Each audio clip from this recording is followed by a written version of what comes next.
परम पूज्य आचार्य भगवान 108 श्री विशुद्ध सागर महामुनिराज की जय। परम पूज्य श्रवण मुनि श्री 108 अर्जित सागर जी महाराज की जय। पूज्य शल्लक 105 सामयोग सागर महाराज की जय।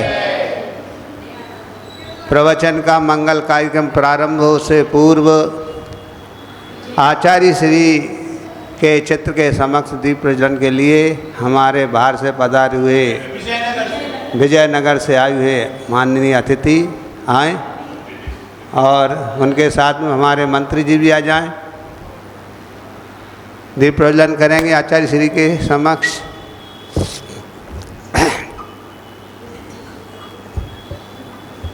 जय बोलो परम पूज्य आचार्य भगवान 108 विशुद्ध सागर महामुनिराज की। होगा नहीं सकते जहाँ गुरुदेव पहुँचे हैं, वहाँ हम जा नहीं सकते। अनंतों मुख से गुरुवर के गुणों को गा नहीं सकते। जहाँ गुरुदेव पहुँचे हैं, वहाँ हम जा नहीं सकते। कि खुश हो दिल गुरु ने हाथ अपना रख दिया जिस पे। कि खुश हो गुरु ने दिल अपना हाथ जिस पे रख दिया जिस पे। हजारों गर्दशों में भी वो ठोकर खा नहीं सकते। हजारों गर्दशों में भी वो ठोकर खा नहीं सकते। ऐसे गुरुवर के चरणों में नमोस्तु करते हुए आज के मंगलाचरण के लिए आ जाएं। गुरु वचनों को रखना संभाल के, एक एक वचन में गहरा राज है। जिसने जानी है महिमा गुरु की, उसका डूबा कभी ना जहाज है। जिसने जानी है महिमा गुरु की, उसका डूबा कभी ना जहाज है। गुरु वचनों को रखना संभाल के, एक एक वचन में गहरा राज है। जिसने जानी है महिमा गुरु की, उसका डूबा कभी ना जहाज है। दीप जले और अंधेरा मिटे ना, ऐसा कभी नहीं हो सकता। ज्ञान सुने और विवेक न जागे, ऐसा कभी नहीं हो सकता। दीप जले और अंधेरा मिटे ना, ऐसा कभी नहीं हो सकता। ज्ञान सुने और विवेक न जागे, ऐसा कभी नहीं हो सकता। जिसकी रोशनी से रोशन जहान है, वो फरिश्ता भी बड़ा ही महान है। जिसने जानी है महिमा गुरु की, उसका डूबा कभी ना जहाज है। गुरु वचनों को रखना संभाल के, एक एक वचन में गहरा राज है। जिसने जानी है महिमा गुरु की, उसका डूबा कभी ना जहाज है। बोलिए गुरु गति से हमारे बात गुरु संग की। गुरु वचनों को सुनना संभाल के, यही वचन हमारे जीवन में कल्याणकारी बनेंगे।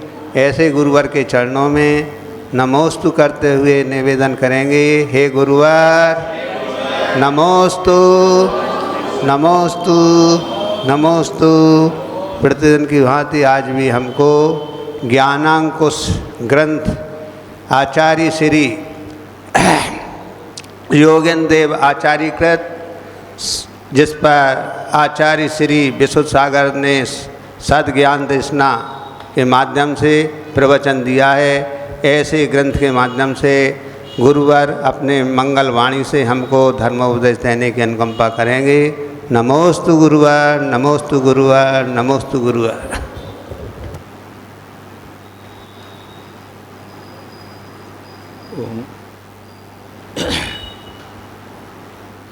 ओम नमः सिद्धेभ्यः।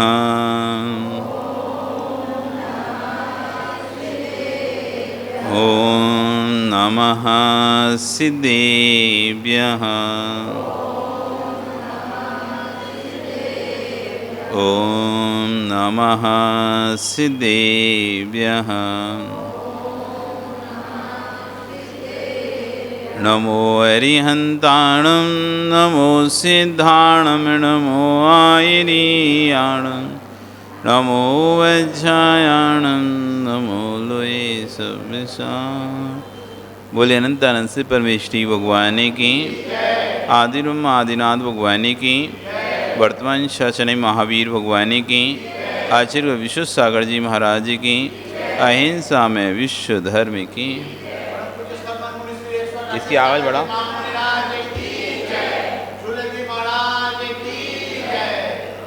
गोविंद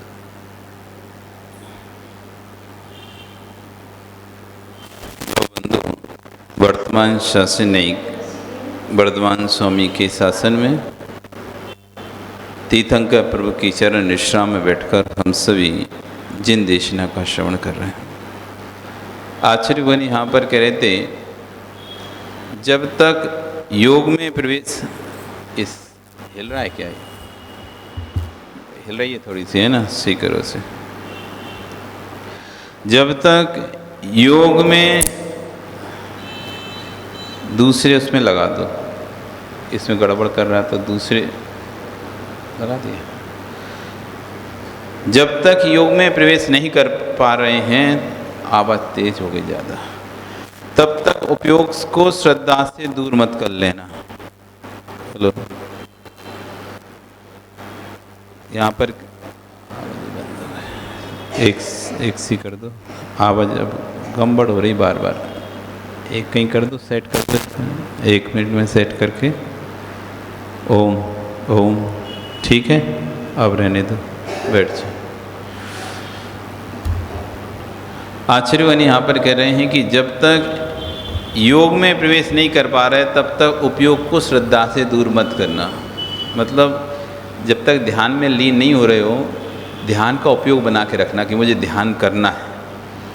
विश्वास रखना, जो कुछ आनंद है, चाहे जनवाणी सुनने का आनंद हो, चाहे गुरु के पास जाने का आनंद हो, चाहे भगवान के पास जाने का आनंद हो, ये तभी तक है जब तक श्रद्धा अंतस में बैठी है। जब तक श्रद्धा है तब तक ही आनंद है। श्रद्धा के अभाव में सब खोखला नजर आता है। जिनके घर में झगड़ा नहीं होता उन लोगों से पूछो घर क्या कैसा है, घर कैसा होता है, घर क्या होता है। या जब तक झगड़ा नहीं हुआ था तब तक पूछो घर कैसा लगता था। और जिस दिन झगड़ा घर में प्रारंभ हो गया, माँ बेटे में या भाई भाई में या देरानी जेठानी में झगड़ा प्रारंभ हो गया है, उस दिन पूछो अब घर कैसा है। जब तक झगड़ा नहीं हुआ था घर में तब तक घर की परिभाषा क्या थी उनकी, और जब से झगड़ा प्रारंभ हो गया है अब घर की परिभाषा क्या है। पहले व्यक्ति सबके विषय में सोचता था। जब तक झगड़ा नहीं था इसके लिए भी अच्छा सोचता था, उसके लिए भी अच्छा सोचता, उसके लिए भी अच्छा सोचता था। उसके पास भी ये सामान होना चाहिए, उस पास भी ऐसा होना चाहिए, उसके पास भी ये सुविधा होना चाहिए। और जब से झगड़ा हो गया अपना सोचता है, मेरे पास ये होना चाहिए, उससे हमें कोई मतलब नहीं है। अब हमें मतलब नहीं है। पहले सोचता था नहीं भाई के पास भी ये चीज़ होना चाहिए, अब उससे मतलब नहीं है। अब भाई के पास हो नहीं हो हमें कोई मतलब नहीं। तो आचार्य कह रहे हैं, जिस दिन बेटे की माँ से झगड़ा नहीं हुआ था उस दिन वह आनंद नहीं था। जिस दिन बेटे की माँ से झगड़ा हुआ था उस दिन वह आनंद नहीं था जो पहले आनंद आता था। झगड़ा के पहले जो आनंद था वो झगड़ा होने के बाद वो आनंद नहीं रहा। अब मिलकर नहीं रहोगे। धागे के टूटने पर गांठ लगा दी जाती है, धागा एक तो दिखता है पर बीच में गांठ तो बराबर दिखती है। अब तुम हाथ फेरोगे तो ज़रूर वह गांठ बीच में टकराएगी। आश्चर्य करें, एक बार कोई बात खटक जाती है, आपस में खटपट हो जाती है, फिर भले तुम कितना भी मिल के रह लो, एक तो सामान घर में चलती रहती है थोड़ा बहुत, लेकिन कोई विशेष झगड़ा हो गया, विशेष लड़ाई हो गई, उसके बाद में समाज वाले आके बीच में एका करवाए या कोई रिश्तेदार आके एका करवाए, ये झगड़ा बड़ा हो गया जब हमें तीसरे को इन्वॉल्व करना पड़ा। एक तो घर में ऐसे ही झगड़ा हुआ, थोड़ा तू तुम्हें में हुई, सुबह शाम में ठीक ठाक हो गए, बाद में एक से हो गए, लेकिन झगड़ा इतना बढ़ गया कि दोनों से सुलझ ही नहीं रहा। अब तीसरे को इंटरफेयर करना है, या तो साला आके इंटरफेयर कर रहा है ना, या फिर इधर मायके से कहीं देवर आके या सास ससुर आके या फिर समाज के अध्यक्ष मंत्री या कोई भी समाज के वरिष्ठ जन आके उस झगड़े को सुलझा रहे हैं, और बाद में जाके चलो निपट गया। तो आज के झगड़ा तो निपट गया, धागा टूटा, धागे में गांठ तो बन गई, जुड़ तो गया बांध, लेकिन जब जब वो धागे पे हाथ फेरेंगे तब तक क्या होगा, वो गांठ टकराएगी। कितना भी कुछ कर लेंगे वो बार बार जैसे ही याद बनेगी, तो जब जब कोई विषय आएगा, उस समय भी ऐसा हुआ था, वो विषय दिमाग से नहीं जाएगा। तो आश्चर्य करें, जब तुम हाथ फेरोगे जरूर गांठ बीच में टकराई।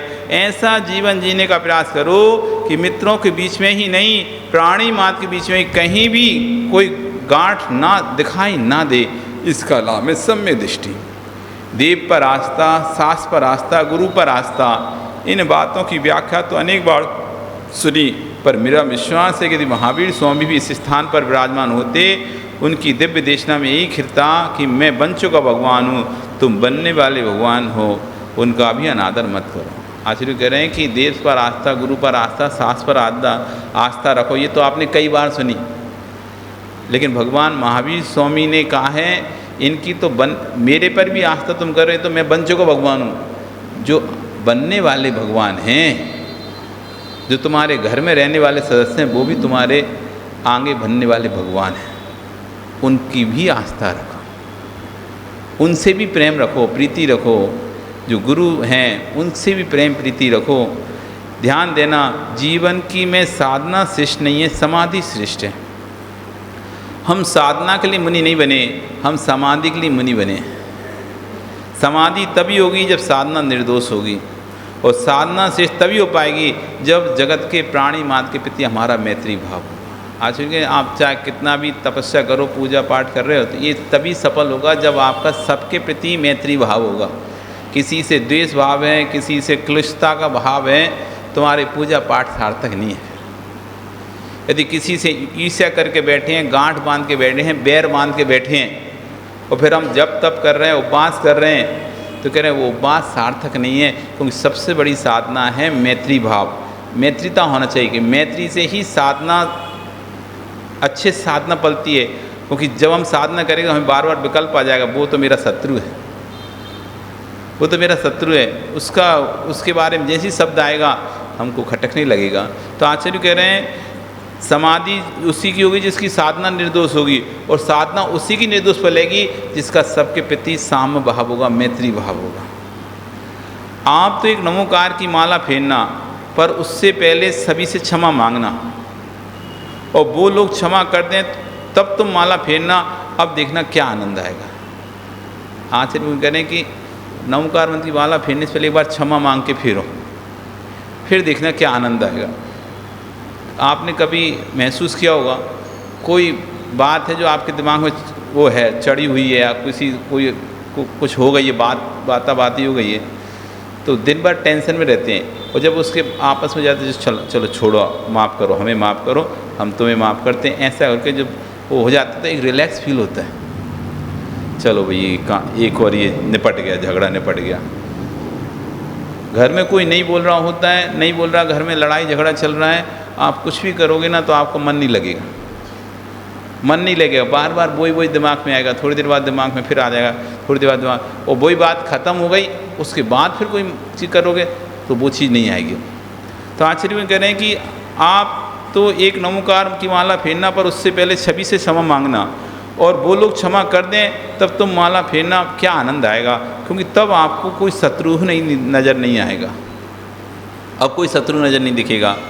अपने बेटे को डांट देना, फिर माला फेरना, विश्वास रखना भगवान तेरे सामने नहीं आएंगे, बेटे का चेहरा ही बार बार सामने आएगा। किसी से झगड़ा हो जाए, लड़ाई हो जाए, किसी तू में हो जाए, बहसबाजी हो जाए, या बेटे को डांट दो या किसी कुछ कर दो, उसके बाद तो माला फेरने बैठो, पूरे समय ऐसे ही आएगा। अब मैं ये बोलूँगा उससे, उसने मुझसे ऐसा बोल दिया था, अब मैं ऐसा बोलूँगा, अब मैं ऐसा कहूँगा। मतलब वो पूरे समय प्लानिंग चलती रहेगी।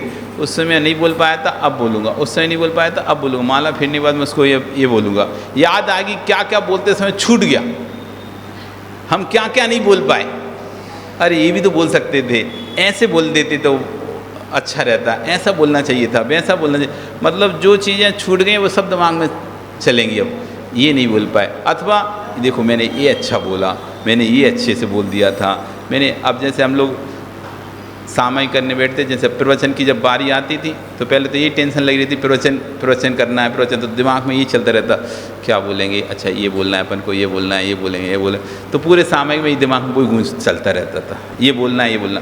जब प्रवचन करके आते थे ना, फिर याद, अरे यार ये छूट गया, ये नहीं बोल पाए, ये अपन ने अच्छे से बोला, ये छूट गया, ये और बोलना था पॉइंट, ये पॉइंट बोलते तो बहुत अच्छा। अब दिमाग में वही चला। प्रवचन के पहले प्रवचन की तैयारी थी तो वो दिमाग में चलता रहता था कि अब क्या बोलेंगे, ये बोलेंगे अपन, इसके बाद ये बोलेंगे, इसके बाद ऐसे बोलेंगे, ऐसे बोलेंगे। प्रवचन करके आ गए तो एक दिन क्या चलता था, जैसे अब करके आए तो उस दिन चलता शाम को, अरे यार ये गलती हो गई अपने से ये गलती हो गई, क्योंकि पता चलता है ना, ये यहाँ पर अटक गए थे, ये नहीं बोला, ये पॉइंट तो छूट ही गया था, वो पॉइंट तो बोल ही नहीं पाते। ऐसे पूरे समय चलता है। अगले दिन अब जब तक रिलैक्स एक बार नहीं सोचे, रिलैक्स नहीं हो जाते। अब नंबर गया, पर एक दिन तो वो चलेगा। अब 14 दिन तक नहीं चलेगा, 15 दिन में नंबर आना, लेकिन 14 दिन तक अब कुछ नहीं चलेगा कि हमने ये छोड़ दिया। बस एक दिन चला, वो पूरे समय यही चलता रहता था, ये छूट गया, ये छूट गया, ये नहीं बोल पाया, अरे ये गलत बोल गया, ये तो गड़बड़ हो गया, प्रवचन गड़बड़ हो गया, अच्छा नहीं हुआ प्रवचन इस बार का ऐसा हो। मतलब एनालिसिस दिमाग में चलते ही रहता। तो आचार्य कहने जब तुम किसी को डांट के आओगे, लड़ के आओगे, झगड़ के आओगे, फिर कभी माला फेरोगे तो क्या आएगा दिमाग में, फिर भगवान नहीं दिखाई देंगे। भगवान के सामने भले बैठे रहोगे, माला भरे फेरते रहोगे, लेकिन भगवान बिल्कुल भी नहीं दिखाई देते। तो आचार्य कह रहे हैं कि भगवान तेरे सामने नहीं आएगा, तेरे बेटे का चेहरा ही आएगा। और साथ में कहीं बेटे की माँ और आ जाती तो फिर कहना ही क्या। सारे दर्शनों में जब भी साधु बनने का शब्द आता है तब घर छोड़ने की बात आती है। ऐसा घर में कौन सा बेंतर बैठा है, हर दर्शन कहता है घर छोड़ो। घर में ही तो भगवान का नाम लिया जा सकता है। अब पिछले रखा कि जब साधु बनने की बात आती है किसी दर्शन में, सब घर छुड़वाते हैं। ऐसा क्या घर में बेहतर है जो घर छुड़वाना पड़ता है? घर में बैठे बैठे ही तो भगवान का नाम ले सकते हैं। मैं आपकी भाषा आचरण, मैं आपकी भाषा बोल रहा हूँ, आप ऐसा प्रश्न कर सकते हो मुझसे कि क्यों साधु बनाते, क्यों घर छुड़वाया जाता है? घर में भी तो बैठ के नहीं भगवान बन सकते थे, तो इस पर सब दर्शन में घर क्यों छुड़वाते हैं साधु बनने के लिए? तो आज ही मैं आपकी भाषा बोल रहा हूँ, आपने धर्म की व्याख्या तो की है, पर धर्म की व्याख्या में धर्म नहीं बताया। ये तो बोल दिया कि घर छोड़कर जाओ, साधु बन जाओ, पर ये नहीं बताया कि घर छोड़कर क्यों चले जाओ। ये तो सबने बताया घर छोड़ना पड़ता है, घर छोड़ना पड़ता है, साधु बनने के लिए घर छोड़ना पड़ता है, लेकिन घर क्यों छोड़ना पड़ता है ये कोई नहीं बताता। घर छोड़कर जाने के बाद भी तो घर नहीं छूटा, तो घर छोड़ने की ज़रूरत क्या थी? कहने का घर छोड़ने के बाद भी घर नहीं छूटा, घर से राग बना रहा, तो फिर घर छोड़ने की क्या ज़रूरत थी?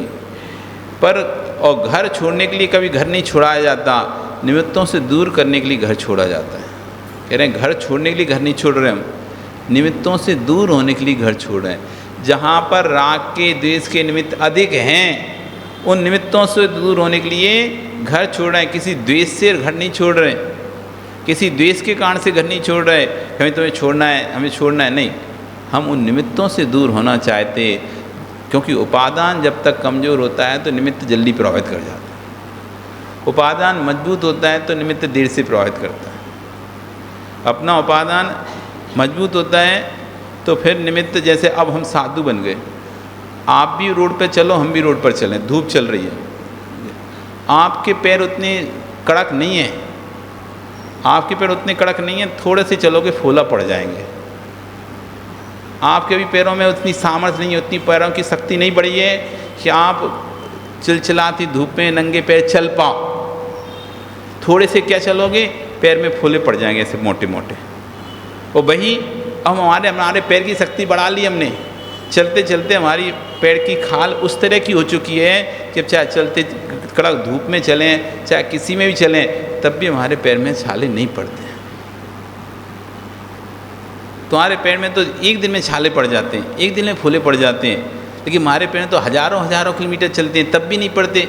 तो क्या हुआ, इस शरीर की अब शक्ति बढ़ चुकी है धीरे धीरे, तो अब निमित्त हमें असर नहीं कर रहे, लेकिन जब शुरुआत थी तब निमित्त असर कर रहे थे, तब इन निमित्तों के कारण से शरीर में फूले पड़ रहे थे। तो कह रहे हैं आचार्य भगवान कि घर इसलिए छोड़ रहे हैं कि उपादान अभी कमज़ोर है, क्योंकि अनादिकाल से राग के बीच में रहने से राग के संस्कार ज़्यादा हैं, और जब से पैदा हुए तब से घर में रह रहे रागियों के बीच में रहते तो राग के संस्कार ज़्यादा हैं, वैराग के संस्कार कम हैं, इसलिए वो राग के संस्कार तुम्हें जल्दी प्रभावित कर लेंगे, जल्दी प्रभावित कर लेंगे। तो जिसका भले लड़ाई हो जाए, किसी का किसी ज़्यादा राग रहता ना, लड़ाई भी हो जाती है, वो एक बार सॉरी बोलते तो फिर वापस आ जाता है। वो लोग सोचते हैं अब तो लड़ाई हो गई, अब तो ये दूर दूर हो गए, अब तो लड़ाई हो गई, अब तो दूर दूर, अब कभी नहीं मिलेंगे, लेकिन वो राग का संस्कार इतना तीव्र है, एक बार उसने थोड़ा सा कुछ कहा वापस मिल गए, चल ठीक है ख़त्म करते। तो ऐसे ही कह रहे हैं घर में निमित्त अधिक हैं, भगवान की मूर्ति आने के स्थान पर बेटे की तस्वीर आएगी, घर में भगवान की तस्वीर की जगह पत्नी के चित्र नज़र आएंगे, इसलिए घर छोड़कर साधु बनने के लिए बात कही जाती है। क्योंकि घर में रहेंगे तो वही चीज़ दिखाई देंगे, वही दिखाई देगा, वही बार बार दिखाई देगा, वही सुनने में आएगा, जो सुना हुआ है बार बार जो अनुभूत है वही वैसे दिखाई देंगे। जब वही से दिखाई देंगे, क्योंकि जैसा हमारा गेय होता है हमारा ज्ञान वैसा चलता है, सामने गेय जैसा होता है ज्ञान हमारा वैसा चलता है। तुम 1 महीने अगर साधु के साथ रहने लगो तो तुम्हारे परिणाम दूसरे हिसाब से चलने लगे। तुम 1 महीना किसी पार्टी करने वाले के घूमने फिरने वाले साथ रहने लगो, तुम्हारे परिणाम दूसरे रहेंगे। साधुओं के साथ में रहने पर परिणाम भिन्न हो जाते हैं, और भोगियों के साथ में रहने पर परिणाम भिन्न हो जाता है। साधुओं के साथ रहते हैं, उनके साथ रहते हैं तो ऐसा लगता है चलो सब घर छोड़ दो, इनके साथ चलो, इनके साथ रहो। और जब भोगियों के साथ रहते हैं, अरे यार अपन भी ऐसे ही घूमे विदेश, ये जा रहा है अमेरिका, ये जा रहा है थाईलैंड, ये जा रहा है, अपन भी जाएंगे, अपन भी घूमेंगे, अपन भी ऐसे मज़े करेंगे। भोगियों के साथ रहने पर ऐसे भोग के भाव होते हैं, अच्छा इसने भी ऐसा किया है, इसने गाड़ी खरीदी, अपन भी अच्छी वाली गाड़ी खरीदेंगे, अपन भी ऐसा कपड़ा खरीदेंगे, अपनी ऐसी घड़ी खरीदेंगे, ऐसी चैन खरीदेंगे, ऐसी माला खरीदेंगे, इस तरह के भाव आते हैं। और योगियों के साथ रहने पर हम भी घर को छोड़ेंगे, हम भी घर को छोड़ें। जैसे निमित्त होता है उपादान उस रूप पर टर्न करने लगता है, वैसे बदलने लगता है। तो इसलिए आचार्य कह रहे हैं आप घर नहीं छोड़ो, पहले अपने संबंधों से मुक्ति प्राप्त करो, अपने संबंधों से अपने आप को मुक्त कर लो। घर छोड़ भी दिया और संबंध नहीं छूटे तो भाई तू महीनों महीनों व्यापार को उद्देश्य से घर छोड़कर चला जाता है, तब भी घर छूटा कहाँ होता है। विद्युत उत्पन्न कहीं और हो रही है, विद्युत का प्रकाश कहीं और हो रहा है, विद्युत कहीं और पैदा होती है, बिजली बन कहीं रही है लेकिन आ यहीं रही है। प्रकाश लिंक जुड़ी है कि नहीं जुड़ी, लिंक जुड़ी है ना, बन रही वहाँ पर, जल रही यहाँ पर, तब भी विद्युत की लिंक वहाँ से जुड़ी हुई है, टूटी नहीं है, कनेक्शन टूटा नहीं है। इसलिए आचार्य ने कनेक्शन तोड़ने के लिए हमने घर छोड़ा। पर ऐसा ना हो घर छोड़ने के बाद घर ना छूटे। तुम घर छोड़ भी चुके हो और संपर्क जुड़ा है तो वीतरागता का प्रकाश नहीं हुआ। जहाँ राग की चिंगारी जलेगी, गृहता कर दिया और राग त्याग नहीं किया, बिजली की उत्पत्ति का स्थान कहीं है पर प्रकाश सर्वत्र है। जो बिजली उत्पत्ति स्थान पर करंट लगता है वही यहाँ पर भी करंट लगेगा। करेंगे बिजली की उत्पत्ति जहाँ स्थान है वहाँ भी जो करंट लग रहा है ना, यहाँ भी हाथ लगाओ तो यहाँ भी करंट ही लगेगा, क्योंकि जुड़ा हुआ है ना, लिंक है, कनेक्शन है। ऐसे ही चाहे परिवार का राग हो, चाहे मित्रों का राग हो, चाहे भक्तों का राग हो, वो राग तुमको जलाएगा ही जलाएगा। हीटर पर भोजन बनाते हो, मात्र भोजन पकाने के लिए हीटर का उपयोग कर रहे हो और उसके उपकार को इतना भी नहीं मानते, उसमें हाथ भी रख दोगे, उसमें हाथ रखोगे तो क्या होगा, बचोगे क्या? बहुत संभल कर जीना।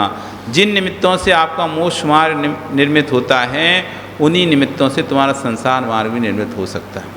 जिन निमित्तों से मोक्ष मार्ग निर्मित होता है, जिन निमित्तों से मोक्ष मार्ग बनता है, उन्हीं निमित्तों से संसार मार्ग भी बन सकता है। नहीं समझ में आ रहा तो बहुत अच्छा उदाहरण मैं देता हूँ यहाँ पर रोटी का। रोटी सिकेगी तो कहाँ सिकेगी? चूल्हे पर। और रोटी जलेगी तो कहाँ जलेगी? चूल्हे पर। घुमाते रहो तो रोटी सिक जाएगी, उठा लोगे तो सुरक्षित रह जाएगी, और छोड़ दिया घुमाया नहीं तो रोटी जल जाए। तो जिन निमित्तों से आपके लिए गुरु निमित्त हैं, आपके लिए क्या? अपने कल्याण के लिए कौन निमित्त हैं? गुरु निमित्त हैं। तो कह रहे हैं कि गुरु ही निमित्त कल्याण के बन रहे हैं, ये गुरु ही संसार के निमित्त बन जाएंगे तुम्हारे। इनके प्रति श्रद्धा भाव लाए तो कल्याण के निमित्त बन गए। इनके प्रति द्वेष भाव लाए, ईर्ष्या भाव लाए तो ये आपकी दुर्गति के निमित्त बन गए। भगवान अच्छे हैं बुरे हैं? भगवान अच्छे हैं बुरे? अच्छे हैं कि बुरे? अच्छे हैं ना। तो भगवान के दर्शन कर रहे हो और तुमने भगवान के दर्शन करोगे तो पुण्य का बंध होगा, पाप का, है ना। और वहाँ पर अशुभ परिणाम करोगे तो पाप का बंध होगा, पुण्य का? पाप का बंध। तो जो भगवान के सामने तुमने अशुभ परिणाम करे उस समय और घर में जो अशुभ परिणाम करे उस समय, इनमें बंध ज़्यादा किस समय होगा? भगवान के समक्ष जो पाप किया उस समय अधिक बंद होगा, या घर में जो पाप किया उसमें अधिक बंद होगा? क्यों? भगवान तो अच्छे हैं, ये तो गड़बड़ काम हो गया, ज़्यादा कर्म बांध दिया उन्हें। तो इनके पास तो आने से और गड़बड़ हो गया। कम से कम घर में गुस्सा करते, घर में कसाय करते तो कम बनता, हमें भगवान के सामने के तो ज़्यादा बन गया, तो नुकसान किया ना भगवान ने तुम्हारा। फायदा हुआ कि नुकसान हुआ हमको?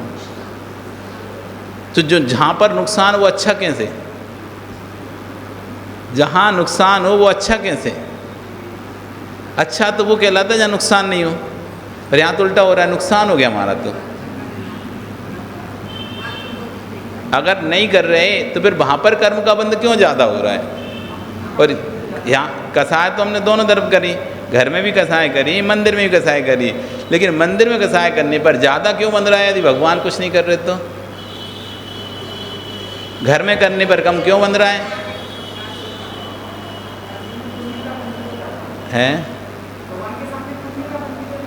तो ज़्यादा हो रहा है तो पाप का भी तो जानता।